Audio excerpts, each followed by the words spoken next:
Welcome, everybody, to another episode of Strife's Sanctum podcast.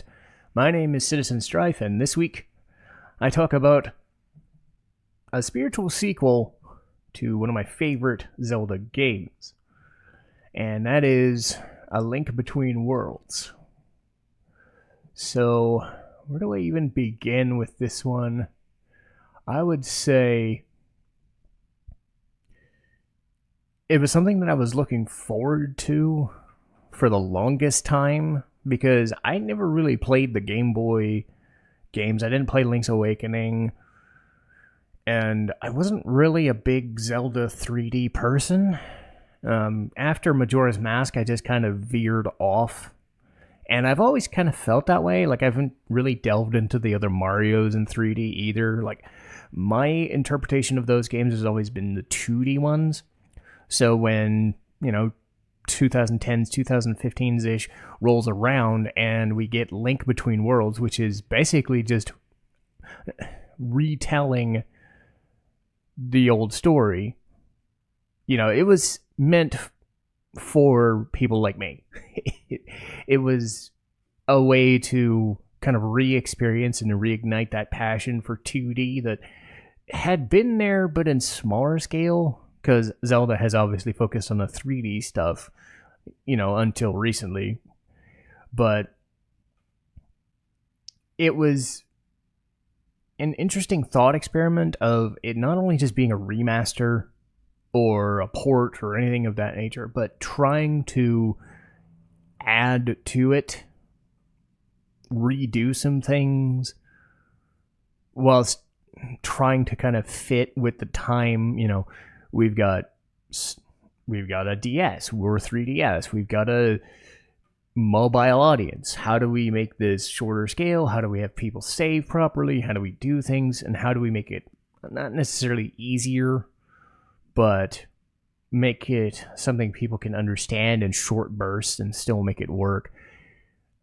And not feel as, I would say, frustrating to play. Though I would say that Link to the Past is one of the less frustrating, early Zeldas, because unlike Zelda 1, where you're just kind of just randomly going place to place and getting vague hints in mountains sometimes, the exploration is there. And I'm not discounting the exploration aspect, but without given things to go off of, it's hard to kind of know where the next dungeon is, what items you need, where you need to go, things like that. So Link Between Worlds fits in that mode of giving you just enough to say, hey, you can go and do a thing, but maybe you can go here instead and do this exploration bit. Where I think Link Between Worlds fails is in the exploration aspect. They take away something, that sense that you're actually gaining things from doing it. And I'll explain it, which has more to do with the new system of gaining items, which I want to say is something that people are just kind of on, but you could disagree with me on that one. But I'll explain why in a minute. But the basic plot line of Link Between Worlds is Link to the Past existed, but we also have this other world, which is not called the Dark World anymore. It's called Lorule. And it fell into ruin. So, why did that happen? How did it happen? Link and Zelda don't really know, other than, vague interpretations, but somebody known as Yuga comes in and is trying to take the sages back so that the dimension of Lorule can kind of supersede with Hyrule again and then take their own Triforce. It turns out that they lost theirs, so they're trying to steal the Triforce of Light. But Yuga's I don't want to say ineffectual, especially for something like this, where it's kind of like it's a Dracula thing, it's a Sigma or Wily thing. He only shows up here and there. You fight him once and twice, and then you fight him again at the end, and it's kind of like he does what he needs to do, but really he exists to show off his power set rather than be himself all that threatening. But you have the idea of the sages and the 7 sages and, releasing them whenever you go into the dungeons. The dungeons are the same. The world layout is almost all identical. Everything that was existed in Link to the Past pretty much exists in this game. They just retool it around the painting system. So getting to Yuga, we get to the painting system. The other big thing, other than the rental system that exists in this one. So while Link is traversing, trying to find Zelda and the sages and the Triforces and the whatever, Link does Link things. That's what you're playing these games for. He's given the ability from this person known as Ravio, who basically just takes over his home because Link's not using it. It's quite rude, to be honest. But Ravio gives him this bracelet. Yuga tries to turn Link into a painting, just like he did all the other sages, only to find out that Link can now kind of work in the world in a 2D plane as a weird painting. So the game is centered around taking all of these paintings and kind of working through dungeons, going through all these things. You can kind of knock, or you can gather like rupees and other things like hearts that are stuck in the walls. You can go through cracks in walls that lead you to different parts of the world, because lots of things like, say, the desert of like Misery Mire. I was going to say Desert of Death, but that's different games. But Misery Mire, Death Mountain, other places in the Dark World or Lorule have basically been cordoned off into sections. And the only way to do it is to kind of weave in and out of little cracks that have formed between Hyrule and Lorule. So that's where part of the exploration comes in, is you're kind of weaving in different areas, doing different things, and making your way to different parts of Lorule to where the dungeon then exists. Which is fine. I mean, being able to kind of, like, some of the bosses, you actually have to weave into parts of their body. Like, I remember Blind, you have to weave into a shield. He blocks it, and then you hit him from behind using said mechanic. They really do a good job of making that the central part of things, but also giving you a lot of items to do things that you don't need to use it unless it's mandatory as part of exploration or fighting. So it's a cool mechanic, and one of the best things about it is whenever you do it, like, the music kind of shuffles into this, like, almost inaudible hissing or 2D weird vibe, and then as soon as you go back to 3D, the full music track plays again. So you're able to kind of feel things, or if you go into the outside edges of castles or whatever, the music just plain stops.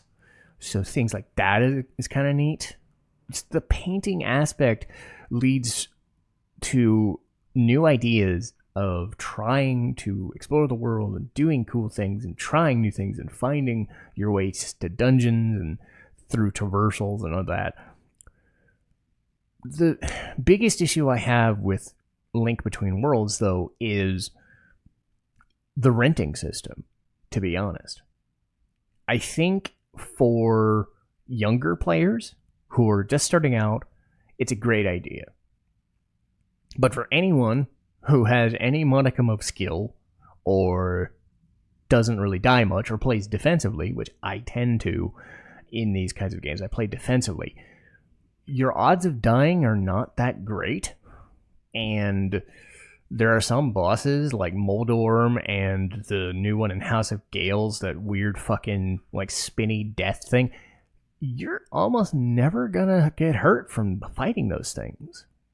So there's really no threat or issue of dying, because the rental system works that you spend a little money, you can rent an item or any item at a time, pretty much, until you die. So effectively, if you don't die, you don't lose your items, but you can buy it outright, and then when you buy it outright, it's done. But therein lies the problem. Once you buy it, you just have it. It's not part of the dungeon. And I'm so used to Zelda games having the big item in the big dungeon being a progression thing. That still is the case where certain dungeons are tied to certain items. Sure, the Turtle Rock is tied to beating the whatever, right? So you have to do it. You have to get the ice rod to do a certain dungeon or beat a certain boss. But instead of getting it and then exploring the dungeon a second way through, or opening things in the dungeon in a different way, you're now kind of like given all the tools right away, and you just get through the dungeon. The dungeons themselves are fine. It just feels like now that you're just, well, what do you get the items for? So realistically, you buy all the items, the tornado rod, the ice rod, the fire rod, the sand rod, all that shit. You buy them outright. What are you exploring out in the world? Monster guts and things to give to a potion lady? Pieces of heart? I mean, that's fine. Money? For what? Like, if you find all the money, like, if you spent all your money, you don't need more money. So now they've tied like health progression or defense progression into the later dungeons in the game. So they have this stuff called Master Ore, where you get 2 Master Ores, you can buff up the Master Sword. And you get 2 more, you buff it up again. A couple of the males are in the dungeons. You get the Titan's Mitt to lift the thing. You need that for one of the dungeons. But other than that, you're just kind of like, this, the sense of needing to do the dungeon to get the item to beat the boss doesn't, it's a weird change. And I don't know what the mechanism rationale was for doing the rental system. I think it works best if you're not used to Zelda. And that might be why they made it. That's the only reason I can think of it. Somebody playing Zelda for the absolute first time probably dies a lot. Give them easy access to the items, and then you get the money anyway. Because you can still get rupees from fighting enemies and shit. You can collect your money. So, other than finding Mai-Mais around in the world, which are in like a collectible mechanic, you're not really doing anything new. Excuse me. You're not really doing anything new to the Zelda system to take advantage of like the new environments, the new look, because the look and feel of the game is really nice. I don't think it's as good as, say, Link's Awakening for the Switch, but they take the Link to the Past feel, they add in at the time a little more modern look, but some of the exciting effects and everything looks better, everything looks a lot more colorful, almost in a kind of a mana game way, but in its own unique distinction. The look and feel of the game is better. The way Link moves is better. But it does feel like the exploration aspect has been taken down, which doesn't serve the painting mechanic as well, because the painting mechanic allows you to go out and explore and do things. And unless I'm trying to find a dungeon somewhere, where's the urge to go find stuff other than the ability to do the thing? So it's like, unless it's a progression item, I'm less inclined to want to get that thing that's in the, like, throw the bomb to do the thing, and get the painting to do the whatever, to do this little, like, all those little side gags of exploration don't matter much when I have, oh, here's another 100 rupees.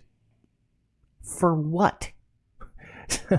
So it's a give and take. I think maybe I'm in the minority of the renting system. There's probably a reason they never brought it back, because maybe I'm alone. I have not read up on like what the reception was, but I know other streamers and other Let's Players who have said the same thing, and I felt that as well, because when you're able to beat most of the bosses and most of the areas without too much trouble, barring, I'd say the ice dungeon. The ice dungeon is unique. But, or say dark dungeon. I would say the hardest ones were like the dark dungeon and the ice dungeon. But other places weren't too bad. I'd say the final boss was hard because he was, the final boss. But never did I feel threatened in this game. It's not meant to be a challenge. Not like the original was. So if you're looking for a challenging experience, that was not it. Giving players access to everything was a cool idea, though. Because there's so many times where it does feel too structured. Because I can understand the issue with Zelda of if you don't give enough structure, you're like Zelda 1, or you just kind of randomly just, where the fuck are you going? How do you do this thing? If you give too much structure, you're told where to go, and it's just another RPG. Because God forbid, Zelda ever be called an RPG, that whole mess. No, we're not a JRPG. Fuck no. Anyway, whatever. I don't really mind that anyway. I just love it when people are just like, no, we're better than that. No, you're not. But get over yourself. Anyway, but Zelda can be too streamlined and have too much straightforwardness.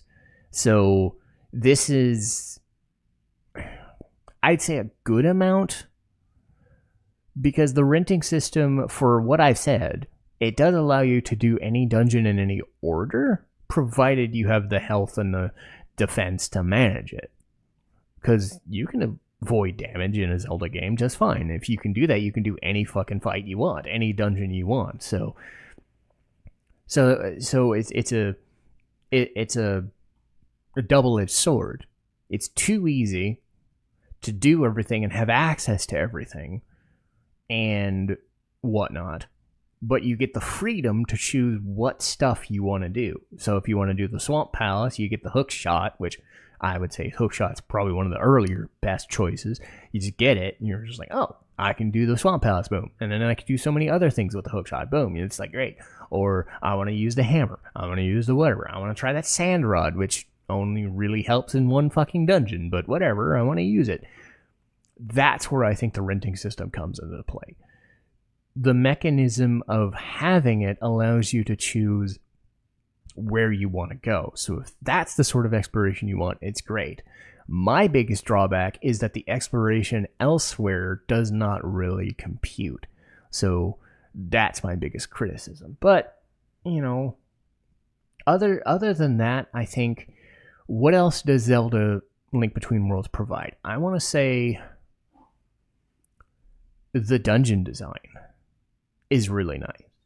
A lot of the dungeons have the same similar feel and design look to them, but they take what either had existed as the original and changed it, or they implemented something new that wasn't there before but fit the theme better. How would I describe it? So they got rid... I'm trying to think if they got rid of any of the palaces. Because I don't think they did, now that I think about it. Because we got Eastern Palace, we've got Desert Palace, though done later in the game. That was a change. Tower of Hera exists. I'm trying to run through things and see. Because they added the House of Gales, which is different. And, but they kept pretty much... Oh! They got rid of Misery Mire. That's what it was. They switched Misery Mire and they turned it into the House of Gales. But they put the House of Gales first, and then they put the Desert Palace later in the game. So instead of doing Desert Palace, you do House of Gales. And then Desert Palace takes over for where Misery Mire was. That's what I was trying to remember. Because, to be fair, I don't know anybody that really liked doing Misery Mire. I'm sure there are some people, but it's not really a lot of people's favorite. But House of Gales is just, hey, we've got a tornado rod. Let's use the tornado rod and do fun, cool things with wind, but not in the frustrating way like 3D games do. But you have Eastern Palace, basic intro one. House of Gales, which is fine. Tower of Hera focuses on the hammer and the springs, and they make Moldorm way less trolly. So Trolldorm doesn't exist in this. He's a lot like... Link's Awakening Moldorm, where he's almost not threatening at all, which is either bad or good, depending on your interpretation. But the Dark Palace is specifically the one that I think changed the most. they gave you a stealth dungeon, like side thing before you do this. So instead of getting Kiki to give you, have you give him money to open the fucking door, they make an entire like stealth section. So for stealth, but yeah, they at least give you like, hey, this guy has the sight cones, like the sonar radar sight cones, so you can see where he's going. But the world is dark. The palace itself, the Dark Palace, is dark, which is cool. Which is cool because they take bombs. Is this area's specialty weapon? So the dungeon specific item is bombs to open up light, to shine lights on certain switches and to beat the boss and things like that. The Dark Palace, you don't see as much in front of you, even though you have the lamps. You have to open up light or use the lamps or the fire rods to use the switches and shit. That's a cool way of changing the Dark Palace, because the Dark Palace was always kind of finicky and focused more on the hammer and just the stupid turtle enemies. So this was a nice change. Swamp Palace didn't really change much. Skull Woods, the boss is a Skullmaster variant this time as opposed to a moth, so I found that kind of nice. You just kind of run him into the fucking wall, like he punches the wall or he punches the ground. Like that fits because the whole gimmick of Skull Woods in this version is the Wall Masters. So they take what existed in the original game and they enhanced that focus. Thieves Town was different because the girl doesn't like betray you and isn't blind in disguise this time, just trying to escape as a gag. Like she's legit trying to run out of this area with you. She gets caught, so it's a bit of an escort quest, but in a less frustrating way than most escort quests are. Ice Palace has been changed to being on Death Mountain this time, which kind of okay with, because a dark mountain in the middle of nowhere, like the higher up you go in elevation, it makes more sense that it would be like colder up there. So they turned Turtle Rock into where the Ice Palace is, in more of a swampy area. Not a bad change, to be honest. But the Ice Palace is cool because it's like this big extended stretch of like platforms that constantly change direction and change elevations. You're working through areas and you're kind of working this top column that's trying to work your way down to Cold Stare and whatever his name, Cold Stare variant, because they're technically different monsters, right? But essentially Cold Stare. But Cold Stare, you get him, you do the thing, you kill him and whatever, and it's kind of nice because it's the central pillar. You're constantly kind of working through ice physics and stuff, and you're using the fire rod to change the platforms to get down to him, which is a different way of doing it from what the original dungeon was, which it had that stupid, oh god, what was it? You go through a room, you go through the dungeon once, and then you hit the switch, and then you have to hit the switch over again because you have to redo the fucking dungeon all over again to get it back. Or you just get the Cane of Samaria, and then you hit the switch, and then you're gone the first time. Shit like that. I like the change that they made to this dungeon, to this variation of the Ice Dungeon. So Dark Palace, Ice Dungeon, big improvements. Desert Palace, it's about the same. They really try to use the sand rod to its advantage, but I wasn't really a sand rod guy, so it was just kind of, the boss is also kind of, it's just this big parasitic plant thing. He's not really that threatening, so I'm not really And then Turtle Rock is just a bunch of platforms. You use a lot of ice, you use the ice rod to do platforms, and you go into, Turtle Rock is big, but it's not really that. So realistically, a lot of the dungeons are about the same quality, but you do get some changes. So you're not just replaying the dungeons in the same way. I like that a lot. They give you these like mid-boss checkpoints like they do in Link's Awakening, so you're not like completely flustered and like where to go. You get some warpage. That's not a word I was trying to use, by the way. But overall, like, doing the dungeons doesn't feel like a chore, and I still feel like the dungeons themselves are fun experiments in how to use a certain item. And because of the rental system, you're kind of allowed to use whatever item you want, provided you have the required one. Just do keep in mind what I said earlier about, you're not really getting fun stuff like the dungeon items anymore. You're getting ore, you're getting monster guts, you're getting money, you're getting mails and shields. It's not as fun as Zelda games usually are in that sense. So they kind of just do a different thing. And then you fight, Yuga again, and you beat the game, and then it is a Zelda game.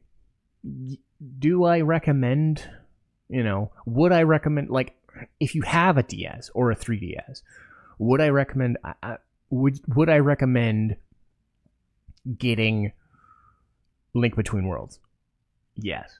Would I like it if it's on Steam, or say if they brought it to a Switch 2 eventually or something like that? Not that they're probably going to, but they might someday. I would. I still enjoy the experience of traversing Hyrule and Lorule a second time, with the caveat that certain aspects of the changes they made for a lesser experience. So I don't enjoy it as much in a first playthrough as I did Link to the Past. I don't think anybody could, because Link to the Past for its time was just kind of ridiculously good and still holds up. But as a thought experiment of like, what does 2D Zelda still offer people? I think it still is effective, because 2D Zelda does kind of get the short stick.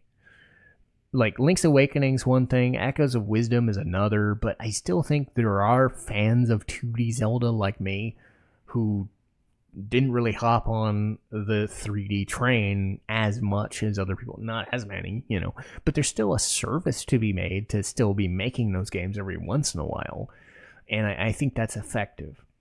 So I like to keep to the 2Ds, and when they're effectively done, I like it. But that'll do for today. And let's see. Next major video is going to be Violet Evergarden. I've got a lot of good things to say about that one. Bravely Second. I find it funny. I was watching a stream yesterday with this guy, and I told him I liked Bravely Second because I wanted that on the Switch 2 after Bravely Default came out. And he's like, "Oh God, are you the one person in existence who likes Bravely Second?" I'm like, "Yes." Whatever. So I'll talk about Bravely Second. August 2nd will be When in Doubt School Arc.